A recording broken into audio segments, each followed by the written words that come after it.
Kadang ada juga orang bertaubat, tapi bukan nyesal terhadap dosa yang dia kerjakan, malah puas katanya.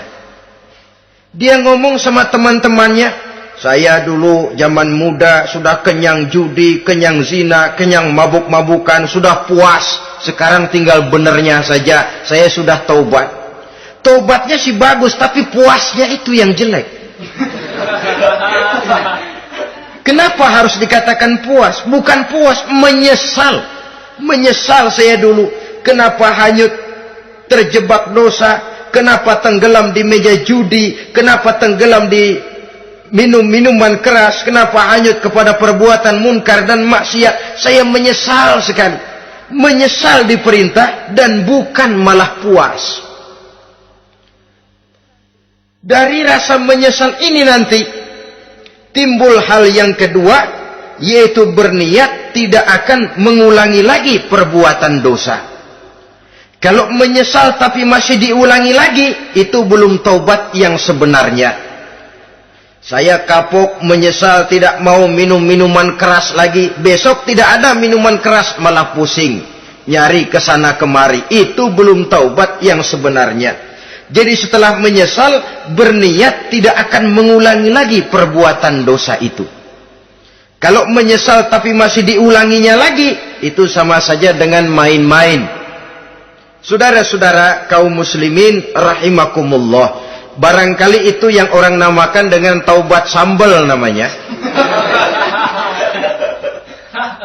Kita kalau makan nasi pakai sambal, pedesnya bukan main, repot, marah, ngomel. Gila, sambal pedes bukan main, taubat sama sambal. Taubat sama sambal katanya.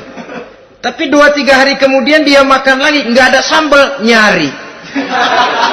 Kemarin sudah taubat, 2 hari kemudian malah nyari. Ini bukan taubat yang sebenarnya. Penyesalannya tidak diiringi dengan berniat untuk tidak mengulangi perbuatan dosa itu selama-lamanya. Saudara hadirin, kita sudah taubat, tidak mau lagi minum minuman keras. Datang teman, minum ya? Enggak mau. Kenapa? Saya sudah taubat. Yang benar, benar. Kalau dibayarin, tahu dah. Jadi rupanya taubatnya itu cuma karena nggak ada yang bayarin. Begitu datang yang bayarin, berangkat lagi. Itu belum lagi merupakan taubat yang sebenarnya. Begitu juga kita taubat dari meja judi. Pada waktu sudah buras, bangkrut, habis-habisan, mungkin menyesal, mungkin bertaubat. Inilah akibatnya judi, rumah tangga berantakan, harta buras, anak terlantar, uang tidak ada. Taubat, saya tidak mau lagi-lagi tenggelam di meja judi. Pada saat kondisinya bangkrut, itu yang diucapkan. Tapi 2-3 hari, 4-3 minggu, 1 bulan kemudian rezekinya banyak, makmur lagi, usahanya maju lagi, lupa lagi dia kepada ucapan sebelumnya, akhirnya sedikit demi sedikit tenggelam kembali di meja judi. Ini pun belum merupakan taubat yang sebenarnya. Jadi untuk sempurnanya taubat, yang pertama menyesal terhadap dosa yang telah dilakukan, yang kedua berjanji tidak akan mengulangi lagi, kemudian yang ketiga meninggalkan perbuatan jahat itu untuk selama-lamanya. Dengan kata lain, kalau memang taubat tidak mau minum lagi, talak 3 itu minuman keras. Kalau memang niat tidak akan berjudi lagi, talak 3 itu segala macam bentuk perjudian, meninggalkan perbuatan jahat.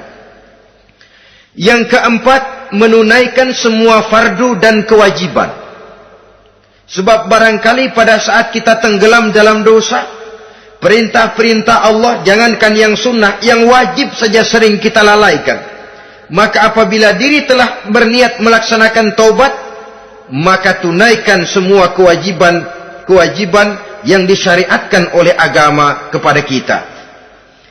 Yang kelima, meminta halal kepada para lawannya dengan termasuk mengembalikan hak milik orang lain. Ini kalau menyangkut hukukul adamiyin atau hak-hak manusia. Jadi kalau kita berdosa kepada sesama manusia, Allah belum akan menerima taubat kita kalau kita belum minta maaf kepada yang bersangkutan. Adapun kalau kita sudah minta maaf tapi yang bersangkutan tidak mau memberikan maaf, itu urusan dia kepada Allah. Urusan kita adalah meminta maaf kepada yang bersangkutan.